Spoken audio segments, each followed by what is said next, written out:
Salut à tous, ravi de vous retrouver sur la page Facebook de Public Sénat pour votre rendez-vous 100% réseaux sociaux, votre émission, le débat est à vous. Le principe est simple, on va commenter ensemble l'un des temps forts de la semaine au Sénat. Alors cette semaine, le temps fort, c'est la commission d'enquête du Sénat sur la gestion de la crise du coronavirus qui a rendu son rapport hier lors d'une conférence de presse. Une commission d'enquête qui a réalisé 47 auditions, 102 heures d'audition. Au total, 103 personnes ont été auditionnées pour mieux comprendre la gestion de cette crise sanitaire depuis le début de l'année 2020. Et dans son rapport, la commission d'enquête du Sénat pointe notamment le rôle du gouvernement et plus précisément du directeur général de la santé, Jérôme Salomon, dans le fiasco de la pénurie des masques qu'on a connu au printemps dernier. Et les sénateurs accusent notamment Jérôme Salomon, le directeur général de la santé, d'avoir fait pression pour corriger un rapport d'experts scientifiques qui préconisait un besoin d'1 milliard de masques dès la fin 2018, 1 milliard de masques nécessaires pour faire face à une pandémie, alors que le directeur général de la santé n'en a commandé que 100 millions. Voilà, ça c'est le point très saillant de ce rapport de la commission d'enquête du Sénat, mais on va voir toutes les autres dimensions et toutes les propositions que font les sénateurs dans cette conférence de presse. Alors je vous le rappelle, c'est une émission interactive, donc n'hésitez pas à commenter, à réagir aux informations qui sont données par les sénateurs et puis surtout à poser toutes vos questions. Je suis là pour y répondre s'il y a certains éléments qui sont évoqués et que vous ne saisissez pas forcément. Voilà, je vais essayer de vous éclairer. Donc c'est parti pour la conférence de presse de la commission d'enquête du Sénat sur la gestion de la crise du coronavirus et on va tout de suite écouter le président de cette commission d'enquête, Alain Milon. Puisqu'elle a été envisagée dès le 19 mars par la président. Alors si le son fonctionne bien. Une forme de répit dans la crise. Pour revenir brièvement sur la genèse. Et le son fonctionne bien, c'était mon ordi. Il est évident que nous avons ressenti de la stupeur, que nous avons ressenti beaucoup d'incompréhension et même de la colère devant l'état manifeste d'impréparation du pays face à l'épidémie du Covid-19. Sidérés par la violence de l'épidémie et l'alourdissement inexorable du bilan humain, nous avons ressenti une forme de blessure d'amour-propre collective. La Commission a consacré ses travaux au volet sanitaire. Il y aurait bien sûr beaucoup de choses à dire sur l'école. Et bonjour à tous, bonjour à tous ceux qui nous rejoignent, et notamment à Jocelyne, qui fait partie des habitués. Mais la feuille de route tracée par la proposition de résolution déposée par le président Larcher était claire et ciblait précisément la gestion de la crise sanitaire. Notre travail a été ardu pour une raison très simple. Cette crise n'est pas terminée. Le virus est toujours là. Les connaissances sur le virus ont beaucoup évolué. Alors, on me signale un petit problème de son. Alors que nous achevions nos travaux, les annonces sur les vaccins se sont multipliées. Qu'on va essayer de régler. Edgar Morin évoquait le risque de juger le passé au tribunal du présent. L'ambition de cette commission d'enquête n'est pas de réécrire l'histoire, ni d'écrire le passé à la lumière. Ok, désolé, je vais régler le son. Dans 2 minutes, ce sera bon. La mission de cette commission n'est pas non plus de rechercher des responsabilités individuelles. C'est le rôle, s'il y a lieu, de la justice, dont le travail et les missions sont d'une autre nature. Toutefois, nous à nos concitoyens l'établissement précis des faits et de la séquence des décisions prises. Clémenceau a dit « on ment beaucoup avant les élections, beaucoup pendant la guerre et beaucoup après la chasse ». Fort heureusement, notre commission réfute la métaphore guerrière, fort heureusement pour certains, notre commission réfute la métaphore guerrière sur la gestion de cette épidémie. Nous n'avons pas fait la guerre au virus, mais tenté de contenir une épidémie. Nous tentons d'évaluer les politiques publiques. Est-ce que là, le son du sénateur notamment, est-ce que ça va ? Je ferai 2 remarques. J'ai été frappé à titre personnel par ce que j'ai appelé la génération spontanée de spécialistes en tout genre s'exprimant dans les médias et désireux de guider la pensée publique. J'en ai encore constaté hier soir, à la lecture du site du journal Le Monde, 20 minutes avant la levée du secret qui s'attachait à nos travaux, combien il était difficile de résister à la tentation du quart d'heure de célébrité, même, et c'est un comble, lorsqu'il est anonyme. Seconde remarque, cette crise a conforté une crise larvée de la santé et de l'hôpital, victime depuis des années d'une orthodoxie financière votée par le Parlement, crise de la médecine de ville et de l'hôpital dont il faudra tenir compte dans l'avenir. Formation pluridisciplinaire des personnels hospitaliers, reconnaissance financière du travail fourni, amélioration des relations publiques-privées, relations qui, pendant la deuxième vague, a été largement saluée. Ok, on progresse sur le son, mais on peut encore faire une amélioration. Je vous fais ça, vous inquiétez pas.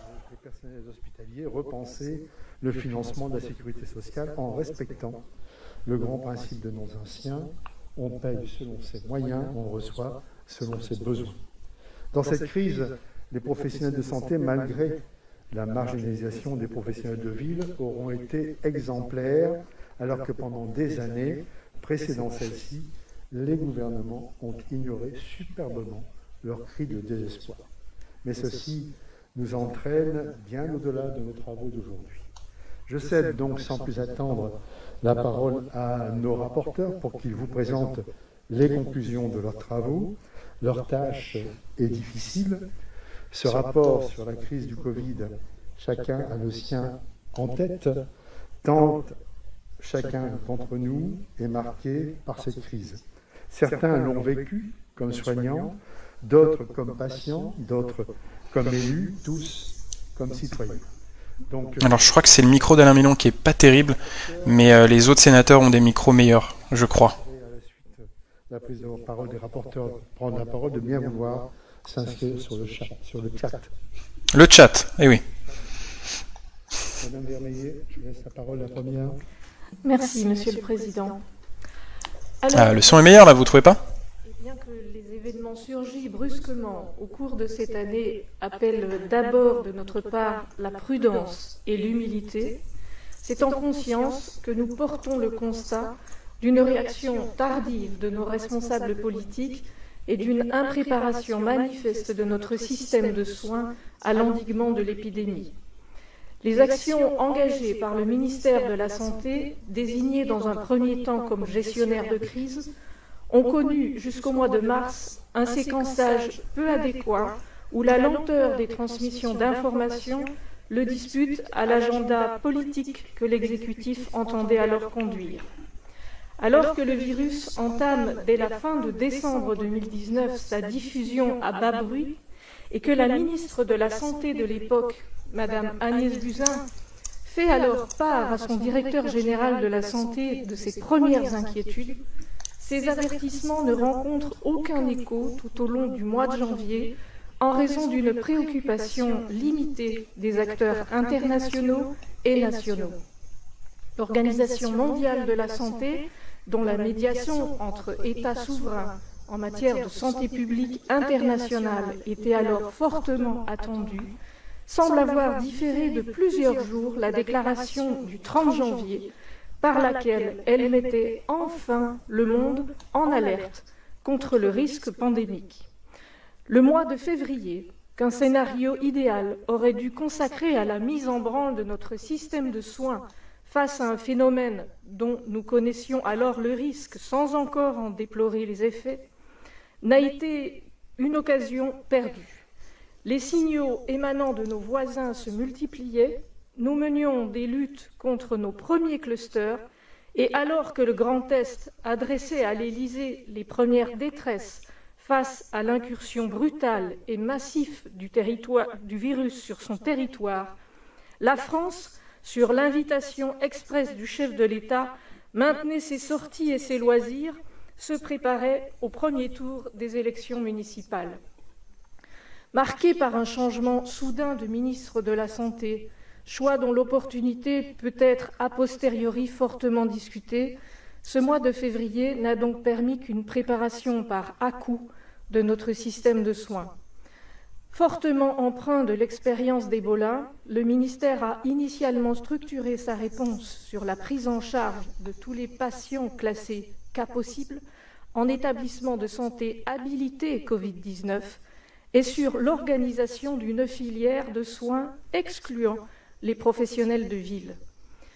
Bien qu'il faille nuancer la critique historique d'une organisation sanitaire bâtie dans l'urgence et dans l'incertitude, nous nous trouvons tout de même en droit de questionner la décision d'un ministre qui, informé du caractère potentiellement épidémique de la crise et conscient d'emblée que le soin de ville devra y prendre sa part, choisit délibérément de concentrer les moyens, notamment les équipements de protection individuelle, sur la seule filière hospitalière. Oui, c'est la critique des sénateurs, hein. C'est que c'est l'hôpital français qui a porté sur ses épaules l'épidémie, alors qu'il y aurait dû avoir une meilleure coordination avec les médecins de ville. Et ce que disent les sénateurs, c'est ce n'est pas à l'hôpital de gérer toute une épidémie, et ça a été le problème de la crise du printemps. On va écouter l'autre rapporteur, Catherine Deroche, puisqu'il y avait 3 rapporteurs dans cette commission d'enquête, et on écoute Catherine Deroche sur la pénurie des masques, point très important. Et qui concerne les masques. Alors il y a beaucoup de choses dans le rapport, mais pourquoi nous avons passé beaucoup de temps sur les masques? Parce que ça traduit, et c'est le symbole qui restera en effet de l'état d'impréparation du pays, et chacun garde en mémoire les images de ces soignants dramatiquement dépourvus d'équipements de protection, que ce soit dans les établissements, mais aussi, on l'a vu, dans les maisons de retraite ou d'autres professionnels. Donc nous avons voulu savoir comment l'État en était arrivé à ce manque d'équipements de protection individuelle. Et en fait, ce fiasco des masques, il repose sur 3 éléments que je vais essayer de vous présenter assez rapidement. Premièrement, la France s'est retrouvée sans masques FFP2, donc qui sont destinés aux soignants pendant une grande partie de la crise, alors qu'en 2011, les stocks en contenaient 700 millions. Les autorités sanitaires et politiques ont indiqué cesser de renouveler le stock en raison d'un avis du Haut Conseil de la Santé publique de 2011 qui circonscrivait l'usage de ce masque FFP2, mais aussi d'une doctrine de 2013 qui confie aux employeurs le soin de protéger leurs salariés. Mais dans notre rapport, on a vu qu'en aucun cas les 2 documents ne pouvaient être compris comme recommandant l'abandon du stock stratégique, qui est de la responsabilité de l'État. Il est même écrit noir sur blanc dans l'avis du Haut Conseil de santé publique que le stock stratégique doit continuer de contenir des masques chirurgicaux, mais aussi les masques FFP2. Et ces explications très contestables dissimulent mal le fait que d'autres préoccupations ont visiblement présidé au choix de ne pas commander de masques FFP2, comme des impératifs budgétaires ou une peur d'en faire trop. Deuxièmement, la chute brutale du stock de masques chirurgicaux est encore plus édifiante. Lorsque la Direction générale de la santé a été informée en octobre 2018 que 613 millions de masques étaient en fait non conformes, puisqu'il y avait une nouvelle norme qui avait été introduite en 2014, il a pris 2 décisions dont la combinaison peut paraître en effet alarmante. Il a donné l'ordre de les détruire, mais il a demandé de racheter à peine 100 millions de masques, alors que 613 millions avaient été détruits. Donc, sans surprise, fin 2019, juste avant le début de l'épidémie en France, les stocks étaient donc quasi vides, puisque seuls 100 millions d'unités y figuraient. Alors, le DGS nous a dit, le directeur général de la santé nous a dit avoir fait le choix de commander peu de masques, car il souhaitait mettre en place un stock tournant. Or, là encore, la réponse n'est pas convaincante, parce que les réflexions n'étaient pas abouties sur ce sujet. Et d'autre part, la ministre Agnès Buzyn et son directeur de cabinet nous ont indiqué n'avoir jamais été informés que 613 millions de masques venaient d'être déclarés non conformes et que la protection sanitaire du pays dépendrait dorénavant d'un stock tournant impliquant de moindres acquisitions. Donc, on a en fait affaibli l'état de préparation du pays, mais sans en référer, selon notre rapport, à quiconque. Et concrètement, il a donc été décidé, subitement, unilatéralement, sans en référer au pouvoir politique, que le pays ne pourrait plus compter sur un stock massif de masques, et ce, sans même avoir vérifié surtout que les capacités d'approvisionnement permettaient de prendre rapidement le relais en cas de crise. Un autre élément laisse penser par ailleurs que la décision de 2018 n'était en réalité pas tant assumée que cela. Écoutez bien, là c'est l'élément important. Dans le rapport, et nous avons joint en annexe les documents que nous avions reçus dans le cadre des contributions qui nous sont données, le DGS est en effet intervenu directement pour obtenir la modification de la recommandation du rapport d'experts qui concernait la constitution de stocks stratégiques et qui contredisait la décision qu'il venait de prendre. La version accessible au grand public a donc été modifiée par rapport à la version initiale du rapport, bien que Santé publique France ait alerté le directeur général de la santé sur le fait que cela contrevenait à la charte de l'expertise et que cela nuisait à l'indépendance scientifique de l'agence. Donc le rapport analyse précisément les citations des courriels à l'appui, et tout cela y figure, et nous l'avons découvert lorsque nous avons lu toutes les contributions qui nous ont été données. Troisièmement, le gouvernement a sciemment... Et on accueille Alexandre sur ce live. Il avait en effet une parfaite connaissance de la situation dramatique et de sa responsabilité en la matière. Par exemple, dès le 13 mars, la Direction générale de la santé a reçu donc avant le confinement une note qui indiquait noir sur blanc que la France était confrontée à une pénurie d'équipements de protection individuelle. Un autre exemple, c'est une note alarmante du début février, indique que les hôpitaux du Grand Est et des Hauts-de-France disposent d'un trop faible stock de masques et que les professionnels libéraux n'en ont pas. On voit d'ailleurs combien l'application de la doctrine de 2013, qui désignait chacun comme responsable des masques dans son établissement, n'avait fait l'objet d'aucun contrôle de l'État. Il est par ailleurs révélateur que le gouvernement ait lié les difficultés rencontrées en matière de masques à une décision prise en 2011, alors qu'en fait, l'absence de masques chirurgicaux vient d'une décision de 2018. Nous avons donc une proposition qui est celle que les stocks soient constitués au niveau local, dans les hôpitaux, chez les libéraux et même dans les ménages, qui pourraient alors être, par exemple, remboursés. Mais nous préconisons également qu'un contrôle et un suivi régulier de la qualité des stocks soient désormais effectués. Mais face à la pénurie, l'État fait feu de tout bois, mais il était trop tard. Son impréparation, son absence d'anticipation ont eu pour conséquence que les soldats de première ligne se sont retrouvés largement sous-équipés durant de longues semaines.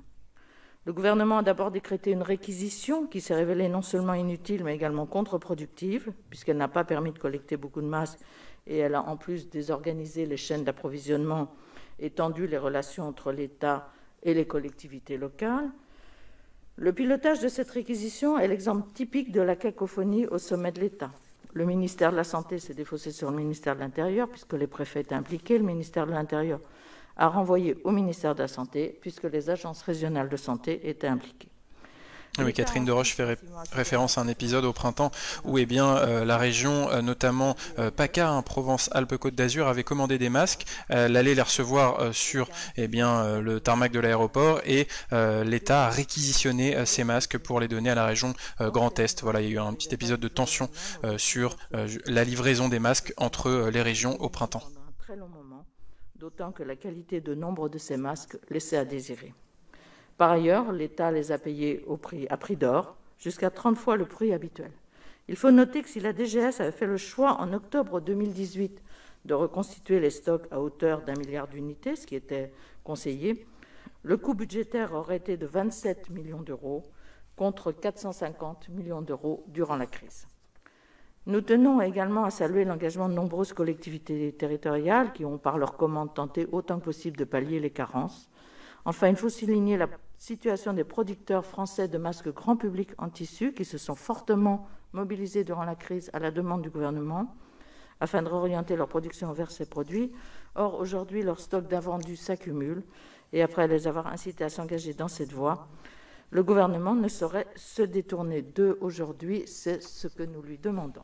Voilà pour les masques. Donc voilà pour l'information principale de ce rapport présenté par Catherine Deroche, notamment sur la pénurie de masques, c'est que les sénateurs pointent la responsabilité du gouvernement dans cette pénurie, car il y avait un rapport en 2018, un rapport scientifique qui demandait le besoin d'un stock d'1 milliard de masques, mais le directeur général de la santé, Jérôme Salomon, n'a commandé après ce rapport que 100 millions de masques. Voilà, il préconisait un stock minimal tournant à renouveler de de 100 millions de masques, et les sénateurs ont des mails, des preuves à l'appui que Jérôme Salomon a essayé de corriger ce rapport scientifique sur ce besoin d'1 milliard de masques, voilà, pour que ce rapport justement ne contredise pas sa stratégie qui était différente. Alors il y a une question de Brigitte sur ce live qui demande justement si les sénateurs vont signaler à la justice Jérôme Salomon pour cette erreur de stratégie. Alors la réponse est non. Les sénateurs n'ont pas souhaité signaler à la justice le cas de Jérôme Salomon, car il n'a pas fait de faux témoignages durant la commission d'enquête. Ça, c'est un délit qui est passible de poursuite judiciaire. Finalement, c'est une omission. Il n'a pas parlé de ce rapport demandant 1 million de masques et de la volonté peut-être de le corriger. Donc les sénateurs n'ont pas souhaité de poursuite judiciaire, mais maintenant tous les éléments, les mails sont à disposition du public. Notre rapport On écoute le socialiste Bernard Jomier. Ça indique bien, au fond, quelle est la difficulté première à laquelle notre pays a fait face. Les observateurs de notre système de santé en connaissent bien les caractéristiques.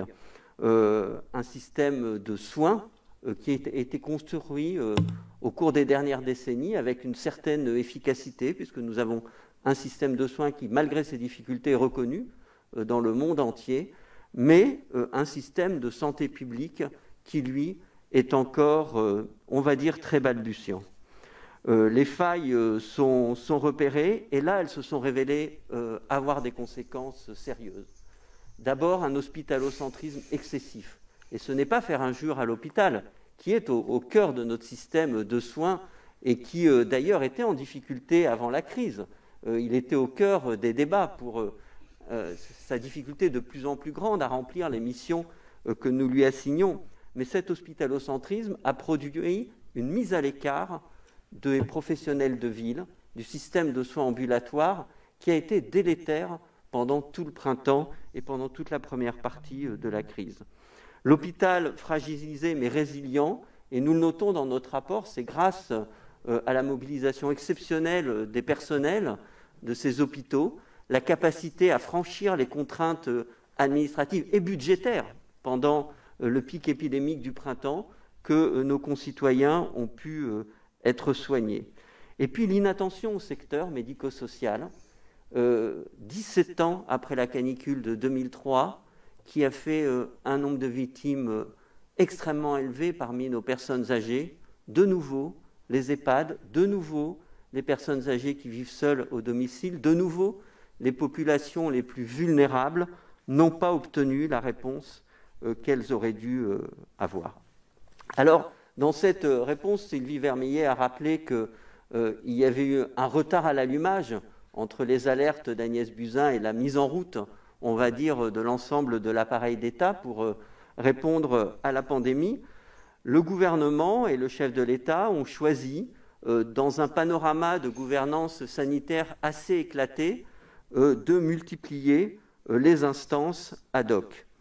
Et nous sommes convaincus que cette multiplication d'instances ad hoc, à la légitimité fragile, a compromis non seulement la qualité de la réponse, mais in fine le lien de confiance aussi avec les Français qui ont eu du mal à percevoir comment cette crise était gérée, comment les décisions étaient prises. Et comme nous le notons dans notre rapport, dans le même temps, les instances de démocratie sanitaire ont simplement été écartées. La Conférence nationale de santé n'a pas été consultée, et dans les territoires, les conférences régionales de la santé et de l'autonomie, les conseils territoriaux de santé n'ont pas été sollicités. Et bonjour à Julien qui nous rejoint. Nous souhaitons proposer un nouveau départ en termes de santé publique qui s'appuierait sur une gouvernance permettant une meilleure anticipation et d'abord et avant tout améliorer le lien entre l'analyse scientifique, les questions scientifiques et la décision politique. Il fait consensus, bien sûr, que c'est aux politiques, c'est au pouvoir politique de prendre les décisions et que les instances scientifiques sont là, par contre, pour l'éclairer, pour lui apporter toutes les expertises nécessaires. Nous souhaitons donc réintroduire de la cohérence dans l'expertise scientifique pour en renforcer la lisibilité. Nous proposons donc de créer une instance nationale d'expertise scientifique indépendante et donc non plus un conseil ad hoc qui ne se superposerait pas aux instances sanitaires existantes et qui dépasserait d'ailleurs la question d'une crise sanitaire comme on vient de la connaître, mais qui pourrait permettre de conseiller le gouvernement et les responsables politiques en cas d'événements nécessitant une expertise scientifique, que ce soit une crise de maladie infectieuse, comme on vient de la connaître, une crise de santé environnementale, une crise de nature industrielle ayant des conséquences pour la santé. Alors justement, qu'est-ce que vous pensez de ce que nous dit Bernard Jaumier? Est-ce que le Conseil scientifique, dans sa mission d'accompagner le gouvernement dans la gestion de la crise, est-ce que ce Conseil scientifique a bien fonctionné ou est-ce qu'il faut le réformer et l'élargir avec notamment plus de citoyens et d'autres catégories de la société pour accompagner la décision en matière de crise sanitaire? Et un délégué interministériel à la préparation, à la réponse aux urgences sanitaires et à ces crises nous paraîtrait permettre de combler ce manque auquel nous avons assisté lors du printemps, de l'été, et auquel nous assistons encore dans la gestion de la crise sanitaire. Nous faisons le constat que l'Agence nationale de santé publique n'a pas rempli de façon efficace son rôle. Mais ce n'est pas en la morcelant et en extrayant de l'Agence de santé publique une nouvelle agence qui, de nouveau, un nouvel EPRUS qui serait chargé des réponses sanitaires, que nous apporterions une réponse adéquate. Et d'ailleurs, il faut noter que l'EPRUS, quand elle existait, a vu ses moyens fondre bien avant son insertion dans l'Agence nationale de santé publique. Donc l'EPRUS, c'est l'établissement chargé de la préparation aux urgences sanitaires. Soit dotée suffisamment pour qu'elle puisse accomplir ses missions. Et il est tout aussi important que les responsabilités entre l'Agence nationale de santé publique et sa tutelle, le ministère de la Santé, soient clarifiées. Dans cet événement des masques dont Catherine Deroche vient de faire le récit détaillé, on voit bien, et un journal l'a mentionné dès hier soir, comme l'a rappelé le président Milon, qu'il y a eu intervention directe du directeur général de la santé sur l'Agence nationale de santé publique. Et d'ailleurs, contrairement à ce que rapporte le même journal, le rapport a bien été modifié, nous en avons la preuve, et donc ça n'était pas qu'une tentative de modification, mais cet épisode extrêmement malheureux dit bien l'insatisfaction, on va dire, des rapports actuels entre Santé publique France et sa tutelle. C'est une tutelle qui est insuffisamment stratégique et donc nous plaidons pour qu'il y ait une programmation pluriannuelle qui fixe les cibles, par exemple, de stock stratégique de pays pour Santé publique France, qui passe par le délégué interministériel et, oui, qui soit validé par le ministre et non pas une ingérence permanente. Enfin, nous ne préconisons pas la suppression des agences régionales de santé. Certes, la création des nouvelles régions a éloigné un certain nombre d'ARS du terrain. Et oui, il faut avoir une gestion plus proche du terrain, il faut faire plus confiance aux élus locaux, aux associations locales, aux soignants locaux, qu'ils soient de ville, qu'ils soient publics, face à une telle crise, et non pas les écarter dans une attitude extrêmement verticale et centralisée. Mais donc, nous préconisons que l'échelon départemental des agences régionales de santé soit renforcé et non pas cette concentration à laquelle nous assistons au niveau régional.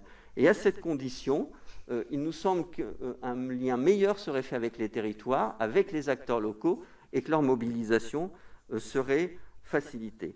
Et enfin, pour terminer, oui, la démocratie sanitaire est un acteur majeur d'une telle crise, et c'est au premier jour d'une telle crise que les acteurs de la démocratie sanitaire doivent être mobilisés.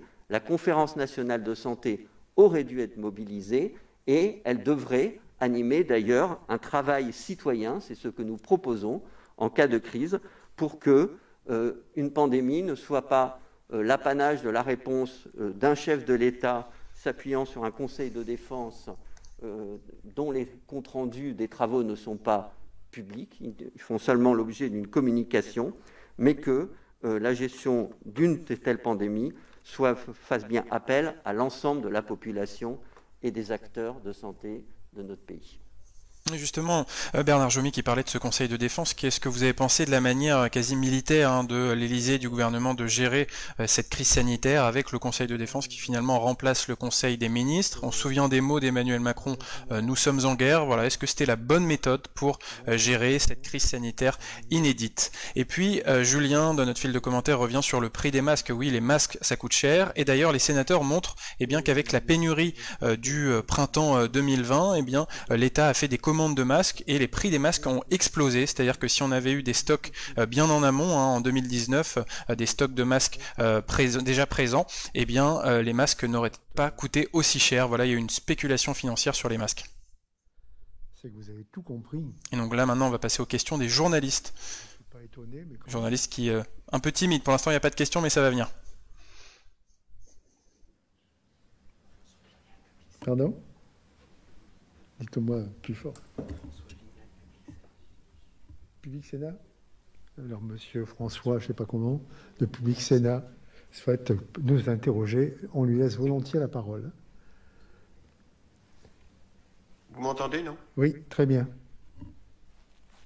On vous entend bien.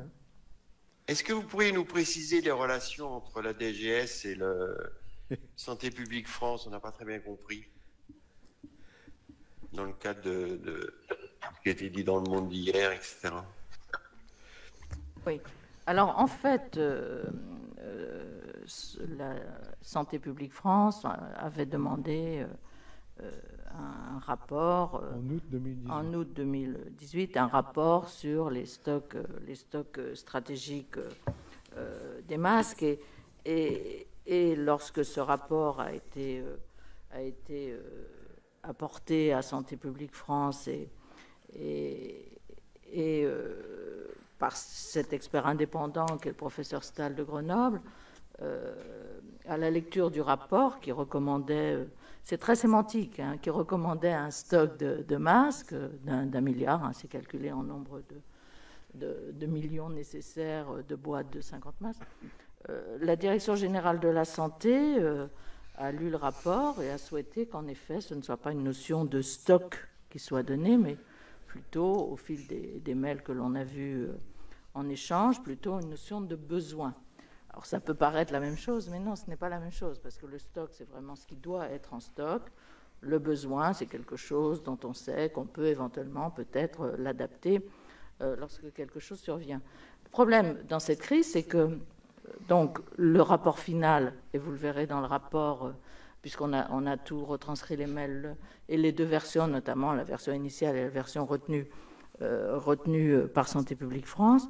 Le rapport initial était de stock et c'est devenu du besoin, mais le besoin, lorsque la crise est arrivée, il n'a pas été pris en compte et surtout il a été incapable de répondre aux besoins parce que la commande avait été très faible antérieurement.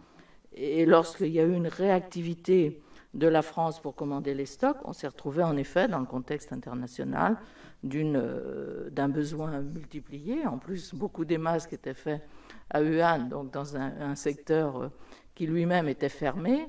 Et c'est là où ce manque de réactivité et cette dissimulation de l'état des stocks au gouvernement a montré l'impact considérable que cela a eu sur la première partie de la crise sanitaire. Il est bien évident que si nous étions restés avec un stock de masques beaucoup plus important qu'il n'était au début de l'année 2020, la phase du début de la pandémie aurait été bien différente. On a tous vu ces soignants qui n'étaient pas équipés, ces EHPAD qui n'étaient pas équipés, donc tout le monde a bricolé des systèmes, mais ça donnait d'abord une image, à mes yeux, désastreuse de ce que peut être un système de soins et un système même de santé publique.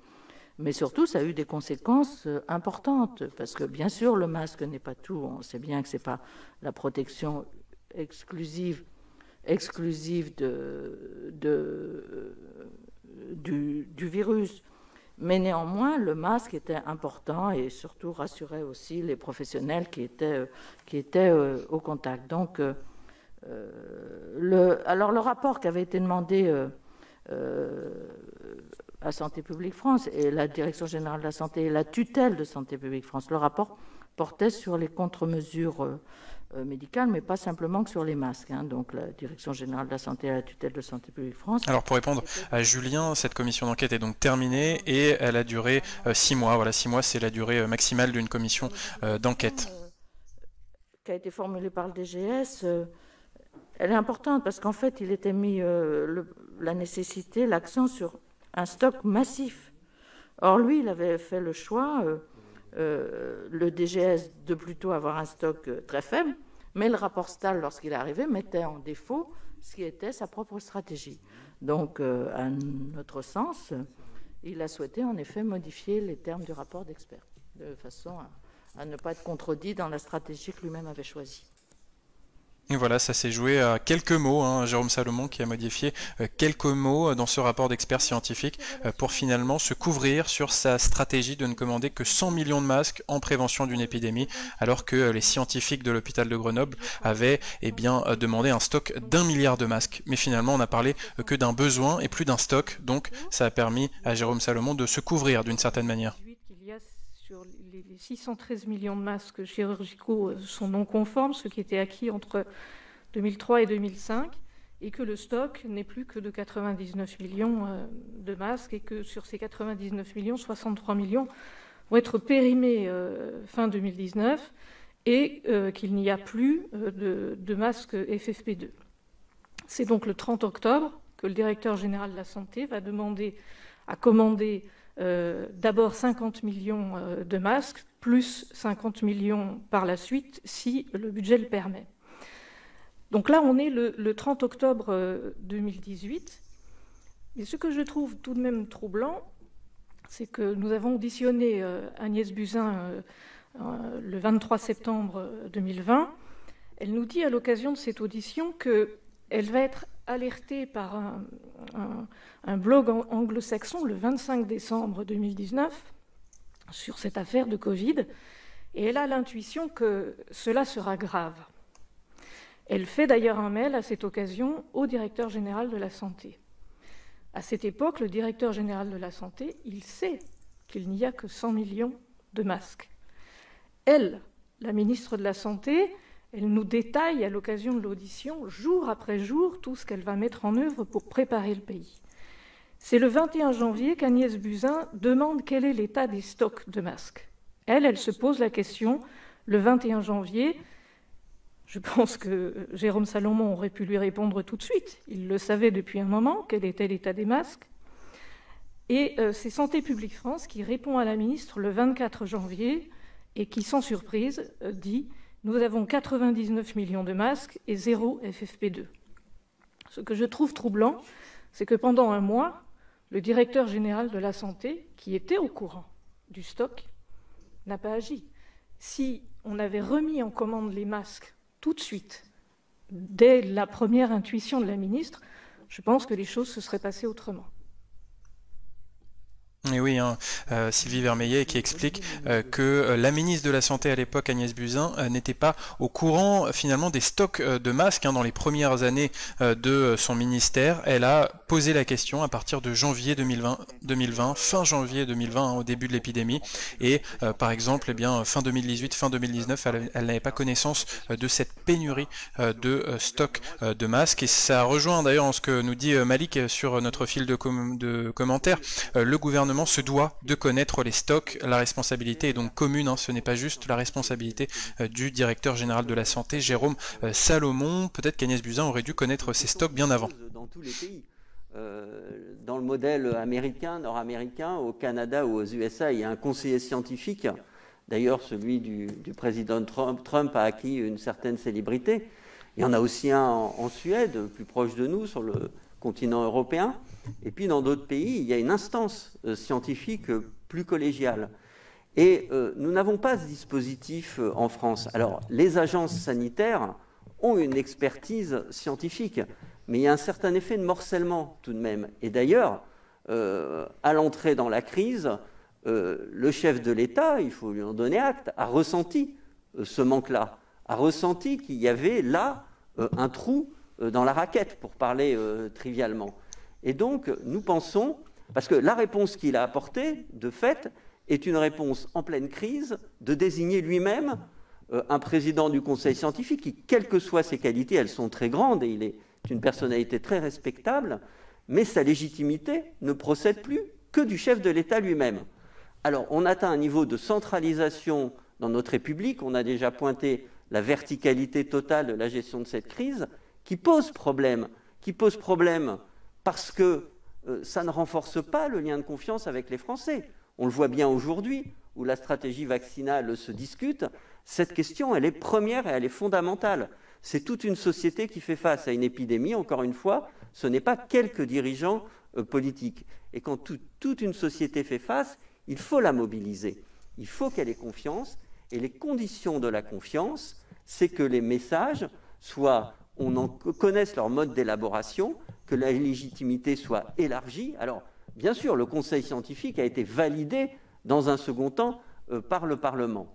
Mais il nous semble qu'il serait préférable que dans notre pays existe une instance nationale d'expertise scientifique qui puisse travailler à chaque fois qu'un problème se pose, et pas seulement en cas d'événements dramatiques comme celui-ci, une pandémie massive, mais vous savez, en matière d'environnement, les événements à fondement scientifique ayant un impact sur notre santé et sur notre système social et notre organisation risquent de se multiplier dans les années à venir. Eh bien, là encore, nous ne proposons pas une réponse en silo. Ce n'est pas parce qu'on a eu une crise due à un coronavirus, une maladie respiratoire qui touchait les personnes âgées qu'il faut avoir une réponse trop ciblée, mais nous proposons une instance scientifique nationale d'expertise qui évidemment serait créée par le Parlement, par la loi, qui serait indépendante, qui pourrait s'autosaisir, qui pourrait être saisie par l'exécutif et lui apporter son éclairage quand une décision politique est à prendre qui a une base scientifique. Voilà, donc ça nous paraît beaucoup mieux que... Et je note... Voilà, donc dites-nous ce que vous pensez de cette proposition de la commission d'enquête du Sénat, finalement, de créer une instance scientifique indépendante, plus élargie que le conseil scientifique qu'on connaît actuellement. Voilà, est-ce que ça permettrait de mieux gérer cette crise sanitaire si on intégrait également les citoyens dans cette instance indépendante pour faire face aux futures pandémies? Pour ceux qui nous rejoignent, mais vous suivez actuellement le rapport, la conférence de presse sur le rapport de la commission d'enquête du Sénat sur la gestion de cette crise du coronavirus, une conférence de presse qui a eu lieu hier, et ça y est, la commission d'enquête du Sénat a donc terminé ses travaux, même si la crise sanitaire continue bien évidemment. Donc voilà, on écoute Bernard Jomier. Et puis oui, sur les masques périmés, Jocelyne nous dit des masques périmés qui ont été aussi brûlés et qui demandent qui est payé pour surveiller les dates de péremption. Alors sur la date de péremption des masques, eh bien c'est l'agence Santé publique France qui est chargée de ces stocks de masques, de protéger la santé des Français, et donc elle avait alerté en 2018 je crois sur ce stock de 600 millions de masques qui étaient périmés et qu'il a donc fallu détruire. Et après la destruction de ces masques, Jérôme Salomon n'a commandé que 100 millions de masques pour le stock de prévention en cas d'épidémie. Tardivement par rapport au début de l'épidémie, mais lorsqu'on a auditionné le professeur Delfraissy qui préside ce conseil scientifique, il y a deux points qui peuvent paraître anecdotiques, mais qui traduisent bien un peu ce qu'était le conseil scientifique. C'est lorsqu'on lui a posé la question pourquoi, fin janvier, la ministre de la Santé déclare sur le perron de l'Élysée qu'il y a très peu de risques que le virus arrive en France. On lui a dit, mais est-ce que c'était votre sentiment à cette époque-là? Il a dit non, pas à cette date-là. Moi, c'est mi-février, après une réunion à l'OMS, en effet, je me suis dit qu'il y avait quelque chose. Ce qui montre bien qu'il est arrivé pas forcément très préparé à la mission qui lui était confiée. Et lorsqu'en plus on lui a demandé comment ses avis étaient formulés, on a bien vu que un peu sur les masques, mais par exemple beaucoup sur les tests, les communications et les conseils que le conseil scientifique donnait au gouvernement, ça peut peut-être s'expliquer, tenaient compte de cette pénurie. Pourquoi le conseil scientifique ne recommandait pas de tester en masse? Parce qu'il savait que nous n'avions pas de tests. Pourquoi il n'a pas été très, très offensif sur les masques et l'usage du masque? Parce qu'il savait qu'il n'y avait pas de masque. Donc ça rejoint l'idée que l'on a, que ce conseil qui a été un peu monté comme ça au pied levé n'était pas forcément bien adapté à la situation. Merci. Madame Hélène Delmotte de Réseau Hôpital souhaite poser ses questions. Bonjour à tous, merci beaucoup. Bonjour. Je souhaitais avoir votre avis sur le rôle qu'ont pu jouer les groupements hospitaliers de territoire dans la gestion de la crise sanitaire. Est-ce qu'ils ont facilité peut-être les relations entre les hôpitaux ou associé des acteurs médico-sociaux? C'est un petit peu l'objectif. Donc, est-ce que vous êtes penché sur cette question? Madame de Roche. Sur les groupements hospitaliers de territoire, on ne s'est pas vraiment penché sur le rôle qu'ils ont. Ce que l'on sait, néanmoins, c'est que c'était les conseils, les groupements hospitaliers de territoire qui étaient chargés de gérer les équipements de protection individuelle sur les territoires et eux qui décidaient la répartition des équipements de protection individuelle entre les soignants. Ça a été évoqué notamment par la Fédération de l'hospitalisation privée qui ne comprenait pas pourquoi c'était forcément un groupement hospitalier de territoire, qui est par définition public, qui était chargé de cela. Non, ce que l'on a vu, c'est qu'il y a eu une coopération qui s'est faite entre le public, entre le privé, avec un peu un retard à l'allumage, si je puis dire, au tout début de réquisition, si je puis dire, de lits ou de personnel du privé ou de collaboration. Au fil des jours, ça s'est fait plutôt bien, même s'il y a encore des exemples, ça ne s'est pas fait, mais ça s'est fait plutôt bien. Le médico-social, et vous le verrez dans le rapport, a quand même été assez oublié dans la gestion de cette pandémie. Mais non, ce que l'on dit sur les GHT tient exclusivement, en effet, à l'organisation de la distribution des équipements. En tout cas, sur l'organisation hospitalière, pour gérer cette crise, les sénateurs estiment que l'hôpital a trop subi cette épidémie et a dû porter cette épidémie sur ses épaules, alors que tout le système de santé aurait dû être mieux organisé avec une meilleure coopération avec les médecins de ville pour pouvoir traiter en amont les personnes symptomatiques de la Covid-19. Pardon. J'ai eu un problème avec mon téléphone. J'ai deux questions. La première, est-ce que vous pourriez en dire un petit peu plus sur parler d'un abandon, une nouvelle fois, du médico-social? Qu'est-ce qui ressort de vos auditions de ce point de vue-là? Et mon autre question, c'est sur le poids des restrictions budgétaires ces dernières années. Vous avez parlé de l'hôpital, mais les Prus, par exemple, jusqu'à sa fusion dans Santé Publique France, a été considérablement affaibli dans ses budgets. Et Santé Publique France ensuite également, les ARS aussi ont eu des suppressions d'effectifs. Ça explique aussi... Alors pour répondre à Julien qui nous demande où va aller finalement les conclusions de cette commission d'enquête du Sénat sur la gestion de la crise sanitaire, y aura-t-il un passage au tribunal? Eh bien pour l'instant le Sénat n'a pas demandé de poursuite judiciaire. C'est possible, le bureau du Sénat à la suite d'une commission d'enquête peut entamer des poursuites judiciaires. Ça avait été le cas notamment dans l'affaire Benalla où les sénateurs avaient demandé des poursuites judiciaires, notamment pour Alexandre Benalla et Vincent Crase.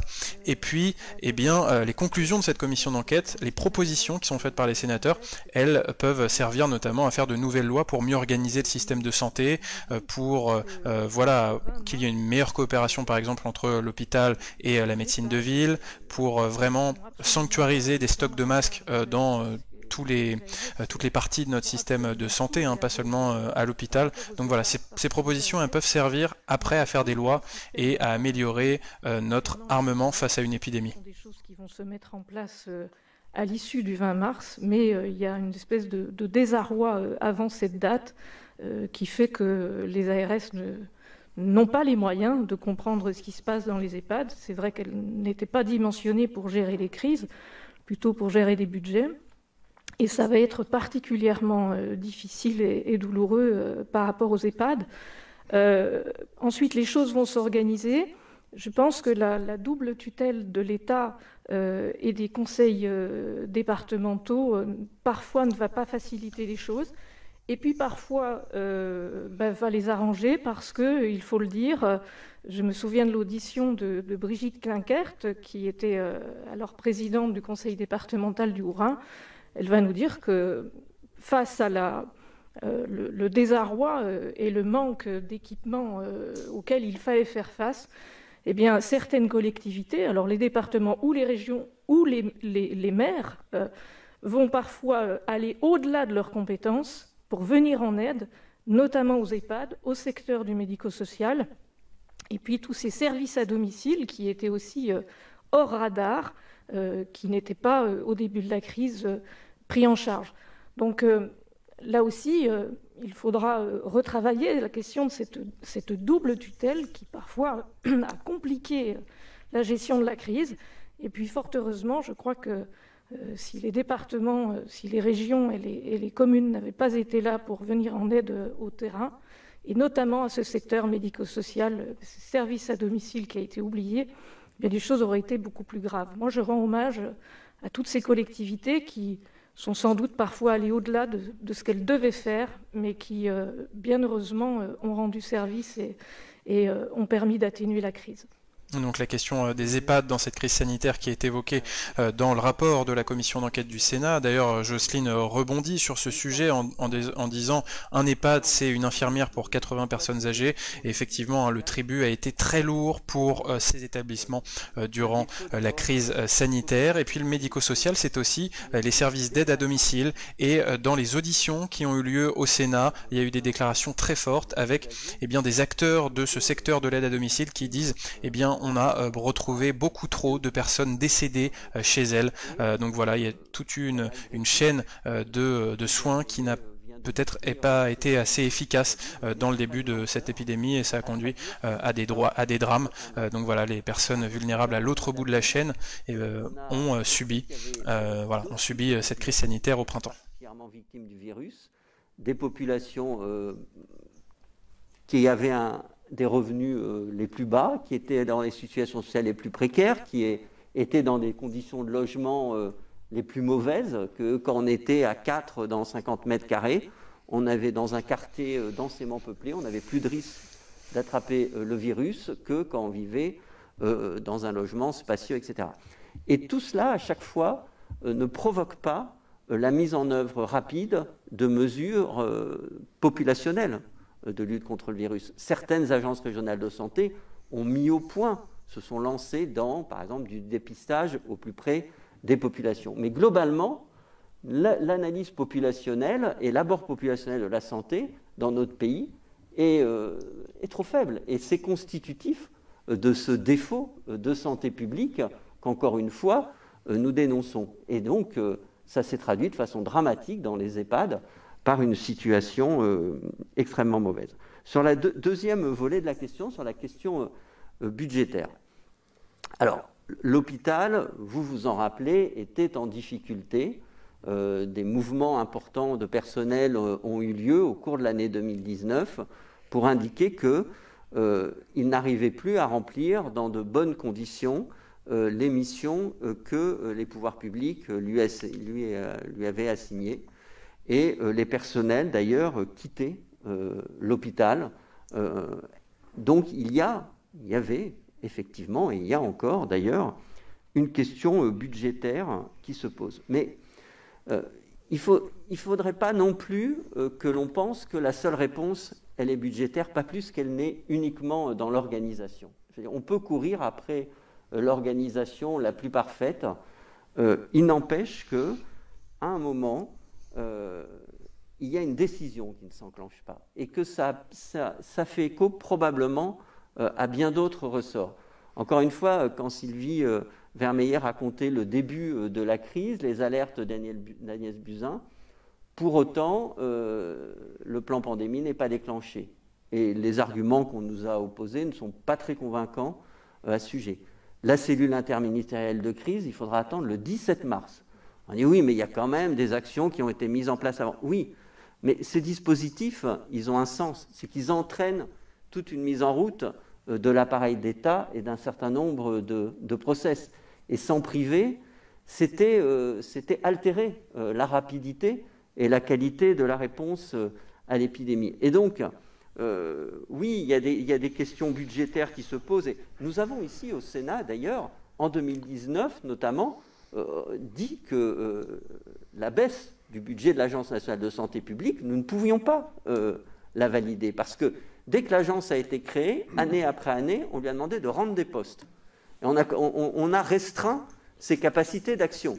Donc, on l'a dénoncé, on l'a dit, mais voilà, on était dans, oui, vous avez raison, certainement, une lecture purement budgétaire.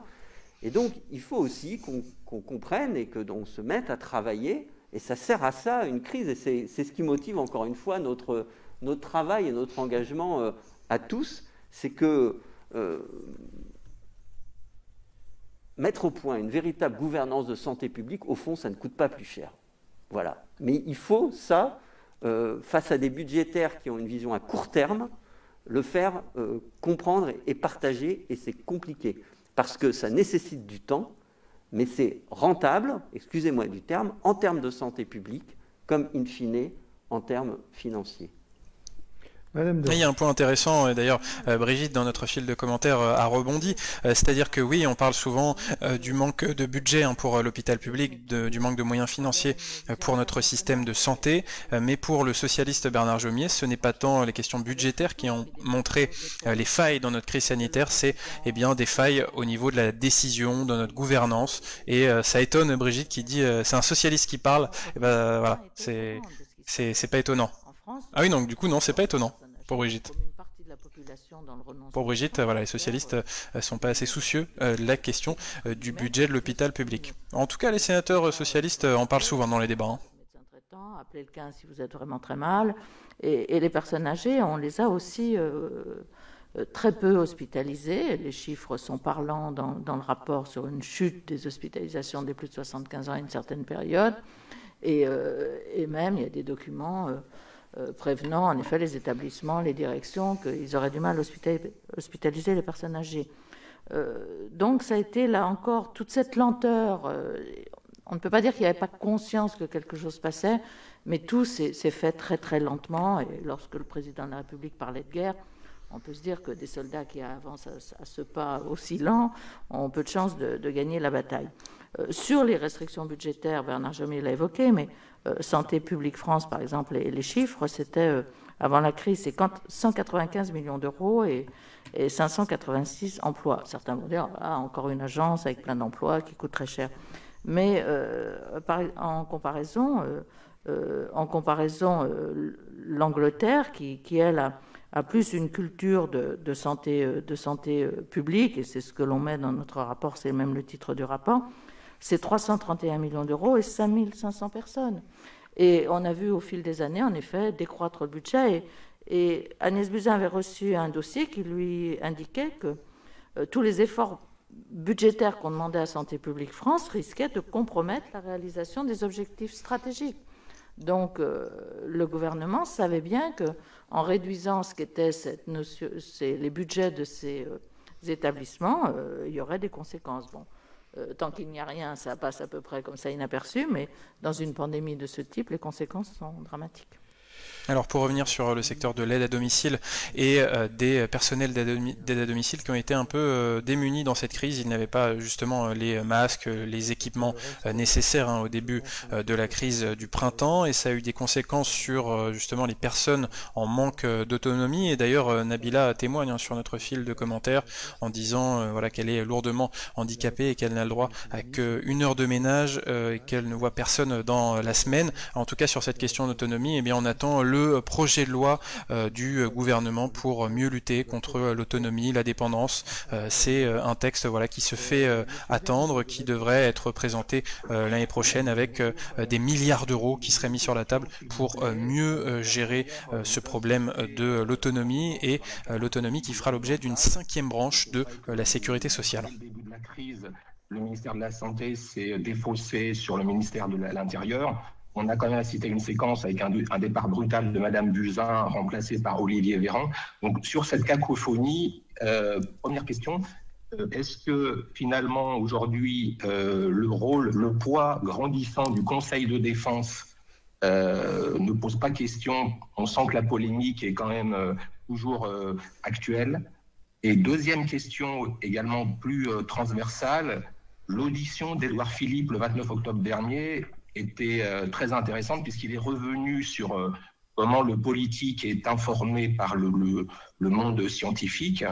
Et je voulais savoir comment vous avez appréhendé dans vos travaux le rapport du général Lisuret qui avait été commandé par Édouard Philippe et qui a été remis justement à Jean Castex, Et ce rapport, justement, insistait sur la logistique et sur le contrôle continu qui a été effectué tout au long de la crise sanitaire.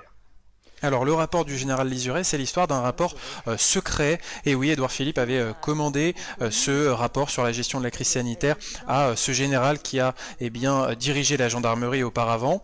Le rapport a été remis au successeur d'Édouard Philippe, à Jean Castex, mais il a été tenu secret et les sénateurs se sont plaints de ne pas avoir accès à ce rapport du général Lizuret. Au final, ils y ont eu accès, mais donc ça avait créé une polémique entre l'exécutif et la commission d'enquête qui n'avait pas accès à tous les documents. Ça n'a pas participé à rassurer les populations et à donner, donc on peut se dire que si déjà les scientifiques, les médecins eux-mêmes sont tellement en décalage, bon c'était un virus nouveau, donc on peut l'entendre, il n'est pas non plus incompréhensible et il peut être excusable que les ministres eux-mêmes n'aient pas un langage très très clair. Il y a une cacophonie sur les tests, il y a une cacophonie dans plein de domaines. Sur les masques, c'est frappant. Et à chaque fois, le problème qu'il y a, c'est qu'il y a eu à un moment une évolution. Mais on a eu l'impression que le gouvernement s'est entêté dans une forme de stratégie. Et à chaque fois, il ne voulait pas en démordre. Et pour se justifier, donnait en disant « mais c'est pas moi ». Olivier Véran nous a dit les masques, mais c'est pas moi, c'est l'OMS. Bon, il y a un petit rapport sur l'OMS qui met bien un peu aussi ce qu'ont été les failles de l'Organisation mondiale de la santé. Mais à chaque fois, c'était la faute de l'autre. Et sur les masques, par exemple, un exemple, en 2018, le directeur général de la santé demande à Santé publique France de faire une acculturation, une expérience d'acculturation de la population au port du masque en période grippale. Bon, très bien, ça n'a pas été réalisé, mais très bien, ça faisait partie des missions. Si on veut acculturer une population au port du masque en période grippale ou en période de virus respiratoire, c'est donc bien que le masque a une utilité. Donc pourquoi nous avoir seriné pendant des semaines que le masque ne servait à rien pour finalement en être au point où actuellement toute personne qui se promène dans la rue sans masque, elle prend une amende. Donc à un moment, on sent bien qu'il y a eu une communication qui a été pour pallier. Je pense que ce qui a manqué, c'est un langage de vérité. On aurait pu entendre qu'à un moment, il y avait... Cette épidémie était massive, il fallait équiper de priorités. Mais pourquoi nous avoir raconté des balivernes, tout cela donc ça, c'est clair. Bon, Édouard Philippe, c'est vrai, lors de son édition, a évoqué le rapport dont nous n'avions pas eu connaissance, d'ailleurs. Mais Édouard Philippe a essayé aussi d'expliquer comment on lui donnait les éléments, notamment sur le port du masque et autres, d'où l'intérêt d'avoir justement cette instance scientifique qui permettrait de mieux conseiller le gouvernement si une autre pandémie survenait. Alors qu'est-ce que vous avez pensé de la communication du gouvernement dans cette crise sanitaire?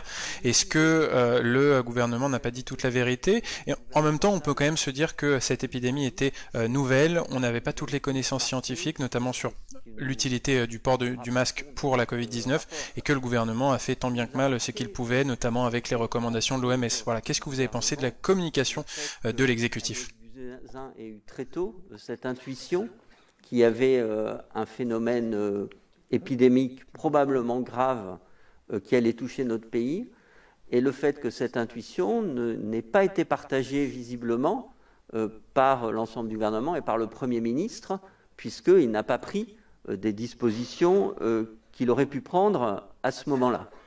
Et ensuite, en fait, très rapidement, passé la convocation du Conseil de ministres le 29 février pour discuter de la pandémie, eh bien, rappelez-vous d'ailleurs, ce 29 février, le même jour, le Premier ministre a, à la surprise générale, demandé à ce Conseil des ministres convoqué pour parler de la pandémie, il lui a demandé l'autorisation d'engager la responsabilité du gouvernement sur la réforme des retraites, c'est-à-dire d'utiliser le 49.3. Et c'est un mélange des genres qui est assez surprenant et qui dit assez bien comment le gouvernement a géré cette crise dans sa première partie.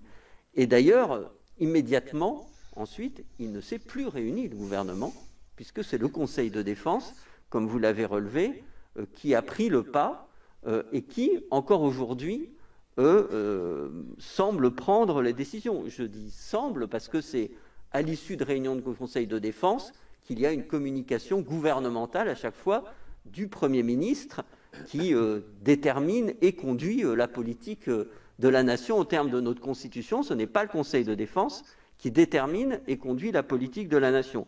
Donc il y a une architecture politique de la gouvernance de crise qui est relativement surprenante. Je ne suis pas constitutionnaliste, mais pour un parlementaire qui contrôle l'exécutif, donc c'est le rôle constitutionnel, il est difficile de remplir sa mission dans de bonnes conditions quand il y a une telle extra-gouvernance qui est mise en place, même si elle reste tout à fait légale. Alors, l'audition d'Édouard Philippe, suite à cette audition, nous avons obtenu communication du rapport du général Lisuré.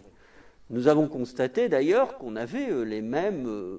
Le rapport Lisuré rentre beaucoup dans le détail, lui, ce que nous ne faisons pas, avec des préconisations qui sont, on va dire, extrêmement techniques, à un niveau très technique. Donc nous ne sommes pas allés jusqu'à ce niveau-là, mais ça, c'est sa connaissance intime des rouages administratifs, et puis c'était son rôle.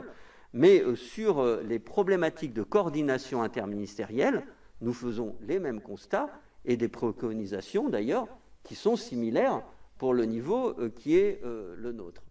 Voilà, par ailleurs, lors de cette audition, Édouard Philippe est resté très, on va dire, humble dans sa présentation, mais étonnamment humble, car effectivement, les responsabilités qui est les siennes, nous avons sans doute là, pour le coup, des analyses peut-être différentes. Nous ne sommes pas allés dans le rapport jusqu'à traiter l'ensemble des questions. Pourquoi le Premier ministre a-t-il ou n'a-t-il pas pris cette décision? La réponse ne nous appartient sans doute pas. Alors en tout cas sur la communication du gouvernement, vous êtes beaucoup à réagir forcément, et Malik qui nous dit une communication volontairement ubuesque pour occulter les vrais problèmes, médecins et soignants sacrifiés et lâchés en pâture. Fait pression pour modifier a posteriori les conclusions d'un rapport d'experts qui aurait contredit sa décision de ne pas renouveler les stocks à la hauteur de ce qui était nécessaire, les stocks de masques. Alors, considérez-vous que ces éléments sont répréhensibles au regard de la loi, et comptez-vous transmettre ces éléments à la justice ou peut-être demander au bureau du Sénat de le faire? Merci. Merci, Madame Desroches. Écoutez, non, ça n'a pas fait partie des conclusions de la commission d'enquête de vouloir transmettre au bureau du Sénat quelque chose qui devait être transmis à la justice, comme ça a été le cas par exemple pour l'affaire Benalla. En revanche, nous avons souhaité mettre en évidence en effet ces distinctions, je l'ai expliqué tout à l'heure, dans la formulation du rapport, puisqu'une version initiale mettait l'accent sur un stock massif, et le directeur général de la santé a fait pression pour modifier les termes du rapport d'experts de façon à avoir une notion de besoin, tout ça parce que lui avait fait un choix différent qui était celui d'avoir un stock très faible, et il s'est dit si on met besoin, j'ai un stock très faible et en cas de besoin je l'augmente, sauf que là le besoin n'a pas été, il a été incapable de satisfaire le besoin, d'abord peut-être par une décision tardive d'achat de masques. Alors on est sur quelque chose de sémantique, et nous on a vu cela lorsqu'on a reçu en effet les échanges de mails qui nous ont été transmis entre le DGS et entre le directeur de Santé publique France. Ces contradictions, ce qui nous a semblé important, ils sont joints d'ailleurs au rapport, parce qu'on aurait pu nous dire vous avez interprété des mails, vous avez tronqué des mails. Non, on a donné une extenso ce qu'on a reçu. Nous, on a cette notion qu'il y a eu une modification, que Santé publique France a accédé à la demande du DGS, que le rapport d'experts soit modifié. On a sollicité l'expert en question qui n'a pas donné de réponse précise sur pourquoi le rapport avait été modifié. Lui reste sur sa notion qu'il fallait en effet un stock. Non, nous ne sommes pas allés jusqu'à vouloir transmettre au bureau du Sénat. Et voilà, sur le point important de cette commission d'enquête du Sénat et du rapport qui a été remis hier, la responsabilité de Jérôme Salomon dans la pénurie de masques, dans le fiasco des masques qu'on a connu au printemps, avec en 2018 un rapport scientifique qui préconisait un stock d'1 milliard de masques, et Jérôme Salomon, avec les mails que se sont procurés les sénateurs, avait souhaité corriger, modifier quelques mots sur ce rapport pour finalement ne pas contredire sa stratégie à lui de ne commander qu'un stock minimal de 100 millions de masques. Et d'ailleurs, les sénateurs ont reçu ces mails, ces preuves, par erreur. Voilà, c'est une erreur de Santé publique France dans l'envoi de documents qui a envoyé ces mails et qui prouvait les pressions exercées par le directeur général de la santé. Et ce dysfonctionnement grave, il était de notre devoir de le dire. Nous faisons encore une fois exercice de vérité, exercice de loyauté vis-à-vis, nous sommes des élus, vis-à-vis des territoires et des populations que nous représentons.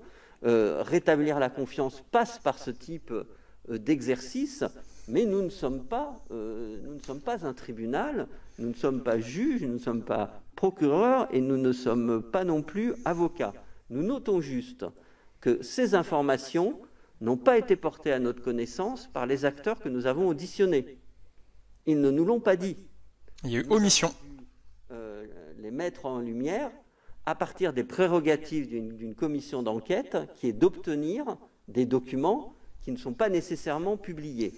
Mais comme l'a dit ma collègue Catherine Deroche, nous avons choisi de publier cet échange de mails, notamment, pour pas que nous soit reproché l'idée de faire quelque procès d'intention que ce soit. Nous établissons des faits, nous en avons la preuve, nous les portons à la connaissance du public, et la suite concerne à la fois les dirigeants de notre pays et à la fois, pour ce qui les concerne, le système judiciaire. Merci. Si j'ai bien compris, il ne s'agit que d'une omission et pas d'un faux témoignage. Monsieur Alexis. Voilà, donc le Sénat ne transmettra pas à la justice, notamment le cas de Jérôme Salomon autour de la pénurie de masques et des informations qu'il a oublié de donner. En tout cas, Nabila nous demande, est-ce que d'autres personnes que les sénateurs peuvent porter plainte contre Jérôme Salomon? Alors oui, ça me semble possible, et puis il y a plein d'associations de victimes de la Covid-19 qui ont déjà porté plainte contre des membres du gouvernement, contre Édouard Philippe, contre Agnès Buzyn, contre l'actuel ministre de la Santé, Olivier Véran, des dossiers qui sont notamment dans les mains de la Cour de justice de la République, qui est en charge de la poursuite judiciaire pour les ministres. Donc voilà, il y a bien des poursuites judiciaires qui sont en cours. À l'inverse, qu'elle aurait pu davantage alerter les pouvoirs publics sur l'imminence de la crise. Je vous remercie. Madame Deroche. Oui, l'audition d'Agnès Buzyn était importante pour nous parce que dès le départ de la commission d'enquête, nous avons dit que une des périodes qui nous intéressait, c'était justement celle du tout début de la crise, entre les premiers cas en Chine, la survenue du premier cluster qui a été celui des contamines, et quelle était la connaissance du gouvernement et des pouvoirs publics à ce moment-là. Alors, à la fois, il y avait l'OMS, l'Organisation internationale de la santé, l'Organisation mondiale, qui elle-même formulait des recommandations. Il y a un petit chapitre, vous verrez, dont on est un peu dubitatif sur certaines recommandations du début. Il y a eu aussi du retard à la mise en place d'un plan international. Mais pourquoi la ministre de la Santé, après, dans son interview au Monde, après son échec à la mairie de Paris, c'est elle-même qui a lancé un peu le pavé dans la mare en disant « mais j'avais déjà averti le Premier ministre ». Et lors de l'audition que l'on a eue avec elle, en effet, et c'est très très détaillé dans le rapport, parce que nous a vraiment donné toutes les dates, et il n'y a pas les heures, mais toutes les dates jour par jour de ce qu'elle a fait, il en est ressorti, enfin, à mon avis, qu'elle avait eu en effet conscience de ce qu'il se passait quelque chose, qu'il y avait en effet ce virus qui pouvait être dangereux, qu'elle a alerté. Elle a essayé d'ailleurs de mettre en place un Conseil européen, mais 3 pays seulement ont accédé à la demande d'une réunion au niveau européen des pays membres, ce qui est surprenant d'ailleurs, mais elle ne savait pas nous dire quel pays c'était à l'époque. Mais on a eu ce sentiment qu'elle avait senti quelque chose se passer, qu'elle avait alerté. Mais d'ailleurs, le cluster des contamines a été plutôt bien géré, mais elle est partie très vite, puisque elle est partie au moment où il y avait très peu de cas en France. Donc c'est là où on s'interroge sur pourquoi est-elle partie. Alors qu'elle sentait que quelque chose se passait. On peut aussi se dire qu'elle n'a pas été assez convaincante dans ses propos pour que le Premier ministre ou le Président de la République prenne des mesures suffisantes. Mais néanmoins, elle a eu la connaissance que quelque chose se passait. Il y a simplement une chose qu'elle nous a dit. Pourquoi a-t-elle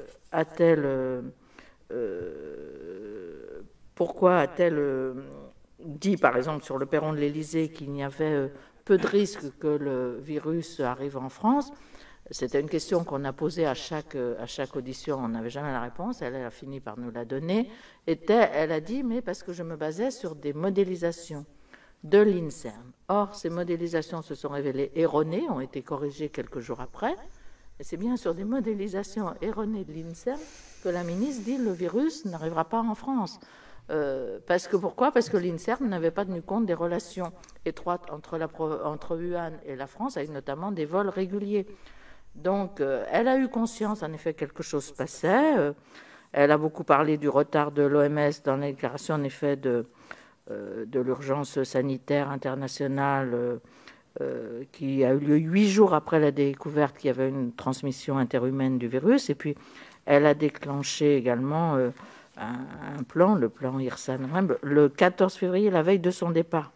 Donc, à partir du 24 janvier, elle a pris des décisions qui n'allaient pas forcément dans le sens de l'OMS, mais tout ça, ça s'est fait de façon qui ont été très rapidement annihilées puisqu'elle est partie. Et dites-nous, vous, ce que vous avez pensé du rôle d'Agnès Buzyn dans le début de cette crise, avec effectivement son départ du ministère de la Santé aux alentours de la mi-février.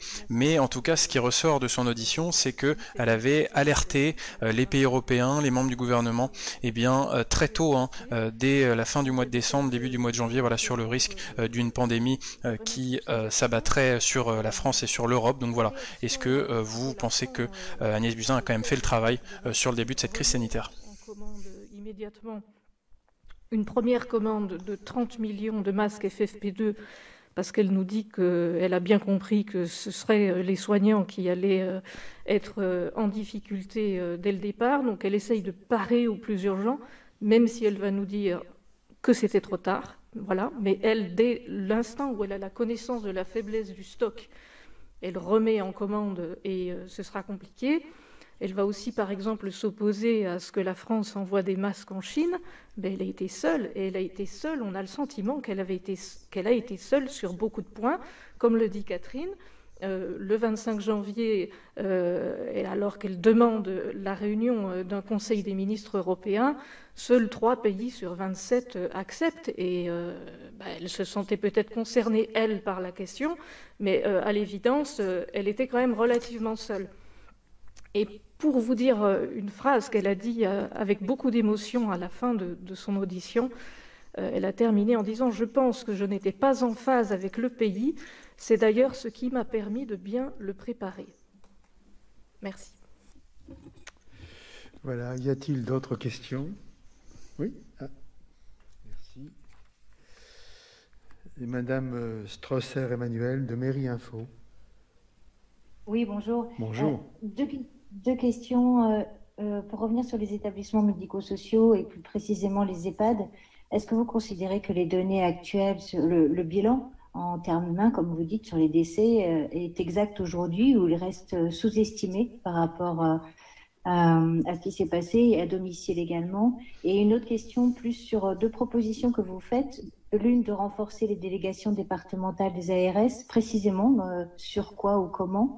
Et la dernière, sur le pouvoir de décision que vous souhaitez garantir aux collectivités dans l'organisation de l'offre des soins. Concrètement, ça passe par quoi? Merci. Qui prend la parole? Madame Desroches. Oui, sur les décès en EHPAD et à domicile, non, on n'a pas la réponse précise du nombre de décès. On sait qu'à un moment, ils ont dû être sous-estimés. Maintenant, on nous donne parfois des exemples de cas où toute personne qui a un Covid est déclarée décédée du Covid, ce qui n'est pas forcément le cas non plus. Non, on n'a pas les chiffres exacts, ça viendra, il y aura en effet toutes les études statistiques sur les décès qui vont intervenir. Concernant les agences régionales de santé, nous avons souhaité en effet renforcer les délégations départementales, ce qui est vrai surtout dans les grandes régions. Alors ça se fait par un redéploiement de moyens humains ou financiers. Il n'est pas question d'augmenter le budget global, mais bien de dire aux ARS et à l'ARS régionale, donc au siège de l'agence régionale de santé, de déployer ou d'avoir une faculté de déployer assez vite, si le besoin s'en fait sentir, du personnel, des moyens humains, des moyens financiers sur les délégations départementales, parce qu'on a vu que, en effet, dans la gestion de cette crise, ce qui avait été important et ce qui avait plutôt bien marché, c'était quand le préfet de département prenait la main un peu sur l'agence régionale. Voilà, donc pour ceux qui nous rejoignent, on suit la fin de la conférence de presse de la commission d'enquête du Sénat sur la gestion de la crise du coronavirus, et parmi les principales conclusions de cette commission d'enquête, il y a la responsabilité de Jérôme Salomon, le directeur général de la santé, dans la pénurie de masques que le pays a connue au début de la crise, notamment au printemps, et avec les documents que les sénateurs se sont procurés, eh bien Jérôme Salomon est accusé d'avoir voulu modifier un rapport d'experts scientifiques qui préconisait fin 2018 la constitution d'un stock d'1 milliard de masques pour faire face à une éventuelle pandémie, alors que Jérôme Salomon n'en avait commandé que 100 millions. Voilà, une erreur stratégique du directeur général de la santé, mais les sénateurs n'ont pas souhaité entamer des poursuites judiciaires et signaler ces éléments à la justice. Alors c'est justement ce qui vous fait réagir, parce que beaucoup vous demandez des poursuites judiciaires. Sachez que maintenant ces documents sont publics, donc tous les citoyens peuvent les entamer, ces poursuites judiciaires, et il y a déjà des syndicats hospitaliers, des syndicats infirmiers qui, suite à ces conclusions de la commission d'enquête, demandent des poursuites en justice contre Jérôme Salomon et également contre Agnès Buzyn. Pour ajouter à la réflexion de Mme Desroches, il est évident que la proposition de nos rapporteurs ne va pas jusqu'à la suppression des ARS, bien au contraire. Nous souhaitons simplement préciser leur rôle, faire en sorte que leur relation avec les collectivités territoriales soit la meilleure possible, et en particulier avec les régions, et faire en sorte qu'en cas de besoin, et en fonction des besoins des départements, les délégations départementales puissent être augmentées, mais pas obligatoirement augmentées d'une manière constante. C'est-à-dire que les personnels doivent pouvoir se véhiculer d'un département à l'autre en fonction des besoins des uns et des autres. Et pour ce qui est des EHPAD, là je vais un petit peu au-delà de ce qui était proposé par le rapport. Enfin, pour ce qui est des EHPAD, nous constatons qu'il y a évidemment trop d'intervenants dans les EHPAD, entre les familles, les personnes âgées, les départements et les ARS, et qu'il faut une meilleure coordination d'ensemble et peut-être moins d'intervenants dans la gestion de ces établissements. Madame Marie-Christine Renaud du Figaro. Oui, bonjour, je reviens sur Agnès Buzyn. Madame Vermeillet, vous avez dit que le changement de ministre de la Santé pouvait a posteriori être fortement discuté. Alors on a eu l'impression que le passage de témoin se faisait bien avec Olivier Véran, tout de suite opérationnel, mais est-ce que vous estimez que le changement de ministre au milieu du gué a affaibli la réponse? Monsieur Jomier. C'est une bonne question. Mais merci de l'avoir posée. Voilà, merci. Merci pour votre question. Nous disons dans notre rapport très clairement notre incompréhension vis-à-vis du départ d'Agnès Buzyn.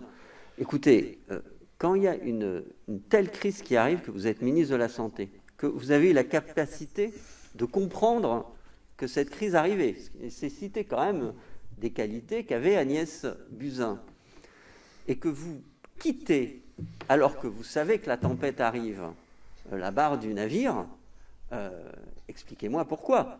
Enfin, soit c'est que vous estimez que, en fait, vos alertes ne sont pas relayées suffisamment, et donc il y a quelque chose qui se passe entre la ministre de la Santé et le reste du gouvernement et sa tutelle, si je puis dire. Mais là, on entre dans une appréciation. Nous laissons les analystes politiques faire leur analyse en la matière. La transmission avec Olivier Véran a pu se passer dans de bonnes conditions, ce n'est pas ce qui est en cause. Mais il nous semble tout de même que le changement à la tête du ministère de la Santé a été préjudiciable à l'articulation entre la période janvier et après la mise en route, encore une fois, de l'appareil d'État. C'est quand même flagrant de constater, vous reprenez la question, vous regardez la chronologie des commandes de masques. Donc, Agnès Buzyn a la conviction vers le 24 janvier de mémoire que non seulement il s'agit d'une maladie respiratoire à transmission interhumaine, donc du virus, mais donc dans ce cadre-là, le masque peut avoir une utilité, comme les pays d'Asie l'ont compris depuis longtemps. Et puis les commandes ne se déclenchent pas. Et elle quitte mi-février le ministère, et il faudra attendre pour qu'il y ait la première commande significative. Je ne parle pas de la commande du 30 janvier d'environ 1 million de masques, qui est une commande très faible en volume, mais il faudra attendre la fin du mois de février, donc 10 jours après l'arrivée d'Olivier Véran. Or, quand on est dans une période comme ça, les jours comptent, les semaines comptent. L'audition qu'on a fait des pays d'Asie, les Taïwanais nous ont dit, nous on a compris début janvier, et immédiatement on allait acheter des machines pour faire des tests sur le marché. Voilà. Et nous, quand on est arrivé plus tard, des semaines après, il n'y en avait plus. Et là, et comme on le dit dans notre rapport, le gouvernement s'est mobilisé fortement. Il faut lui en donner acte pour essayer de trouver à ce moment-là des masques et ce qu'il fallait. Mais c'était trop tard. Donc chaque jour compte, les semaines encore plus. Dire que le changement à la tête du ministère de la Santé n'a pas eu d'impact, c'est à mon avis plutôt une vue de l'esprit. Bernard Jomier qui a évoqué également les tests, et les sénateurs font des propositions dans les conclusions de la commission d'enquête sur les tests, car il y a eu une stratégie de dépistage qui a un peu balbutié, notamment en septembre, quand les laboratoires d'analyse étaient un peu surchargés, et donc ils demandent qu'il y ait vraiment une organisation territoriale entre les labos d'analyse, également les labos de vétérinaires ou les labos de recherche, voilà, pour mieux organiser le dépistage de l'épidémie à l'avenir. C'est ce qu'elle a affirmé, je crois, lors de son audition, mais qu'est-ce qui vous permet de réellement le certifier, qu'elle n'ait pas pu être mise au courant à aucun moment? Alors, sur les pressions, non, aucune. Enfin, personnellement, non, mais mes collègues, je ne pense pas non plus, sinon on l'aurait évoqué.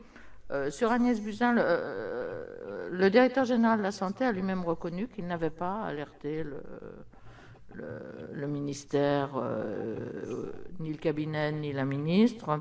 La ministre nous a dit non plus qu'il n'avait pas été alerté, mais après, c'est tout ce qu'on peut vous dire. Nous ne savons pas ce qui s'est réellement passé. Mais en effet, l'un comme l'autre ont déclaré que c'était ainsi que ça s'était passé.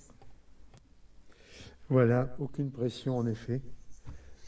Plus de questions? Voilà, donc ça répond à quelques réactions sur le fil de commentaires qui évoquaient l'indépendance des sénateurs. En tout cas, les sénateurs disent que dans cette commission d'enquête, ils n'ont eu aucune pression. Voilà, c'est la fin de cette conférence de presse qu'on a commentée ensemble. Conférence de presse pour la remise du rapport de la commission d'enquête du Sénat sur la gestion de la crise du coronavirus. Et la principale info à retenir de ce rapport, c'est que les sénateurs pointent la responsabilité notamment de Jérôme Salomon, le directeur général de la Santé, dans la pénurie de masques qu'on a connue au printemps dernier, car il y avait un rapport d'experts scientifiques qui préconisait un stock d'1 milliard de masques fin 2018, et Jérôme Salomon, lui, n'avait prévu qu'un stock de 100 millions de masques, et les sénateurs l'accusent même d'avoir fait pression pour corriger ce rapport d'experts scientifiques, et donc d'une certaine manière se couvrir pour sa stratégie d'un stock de 100 millions de masques. Donc voilà pour la principale conclusion de cette commission d'enquête du Sénat. Les sénateurs qui font d'autres propositions pour avoir une vraie instance scientifique indépendante chargée d'éclairer le gouvernement pour les futures épidémies, notamment sur la stratégie de test. Voilà, les sénateurs qui demandent aussi qu'il y ait des stocks de masques vraiment de prévention pour éviter une nouvelle pandémie de ce type. Voilà, donc c'est la fin de cette émission, à la fin de ce rendez-vous 100% réseaux sociaux. Le débat est à vous. J'espère que ça vous a plu, que vous avez pu commenter, avoir toutes les réponses à vos questions. Voilà, que c'était assez interactif. Et puis je vous donne rendez-vous normalement jeudi prochain, peut-être non, vendredi prochain, pour suivre le débat qui aura lieu au Sénat sur la stratégie vaccinale. Voilà, ce sera l'un des temps forts de la semaine prochaine au Sénat, le débat sur les vaccins entre les sénateurs et le gouvernement. En attendant, je vous souhaite une très bonne fin de journée, un très bon week-end, et à la semaine prochaine.